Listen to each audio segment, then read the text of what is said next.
Inireklamo ng ilang international at domestic passengers sa NAIA ang mga maletang naiwan ng eroplano dahil sa pumalyang baggage handling system noong nakaraang linggo. Aminado ang pamunuan ng airport sa naging aberya pero matatagalan pa raw bago ito maayos. Nasa frontline ng balitang yan, si Gio Robles. Nauwi sa konsumisyon ang masayasanang bakasyon sa Pilipinas ng mag-asawang balikbayan galing Amerika na sina Ayan at Angelo Saberola.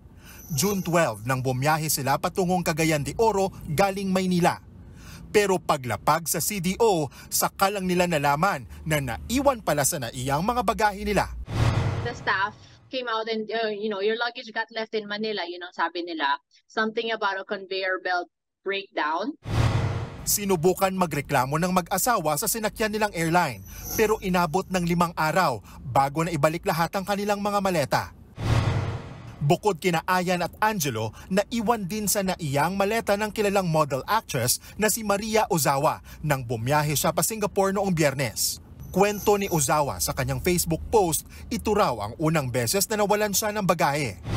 Paliwanag naman ng Manila International Airport Authority, nagkaroon ng problema sa baggage handling system nila kaya naiwan ang ilang maleta sa NAIA Terminal 3. Ito pong nangyari nitong June 12, meron po tayong mga nasirang piyesa dito. No? Ito po yung ball joint, ito po sa tilt tray. Ito po yung nagsushort ng ating mga bagahe papunta sa mga airlines, no? Sa mga eroplano.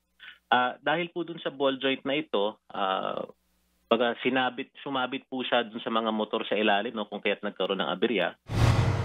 Ginagawa naman na raw ng paraan ng MIA na maayos agad ang baggage handling system. Pero aminado silang baka abutin pa ng 200 days o higit kalahating taon ang pagkukumpuni. Nagkakaubusan daw kasi ngayon ang pyesa.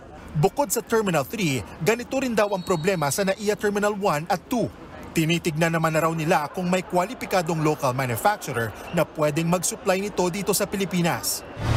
After the pandemic, nung nag-reoperate na po lahat ng paliparan sa buong mundo, nagkaroon po ng high demand sa mga baggage handling system parts nila. No? So mataas po yung demand for spare parts. Dahil sa aberya, agad humingi ng pag-unawa mga airline company sa mga naapektuhang pasahero. Ang Cebu Pacific, una nang nag-abiso sa mga pasahero nito kaugnay sa naging aberya sa conveyor system at x-ray machine. Ang AirAsia naman, nagdagdag na raw ng manpower para mano-manong iload ang mga bagahe sa eroplano. Handa rin daw silang magbigay ng compensation sakaling magkaroon ng problema sa mga bagahe.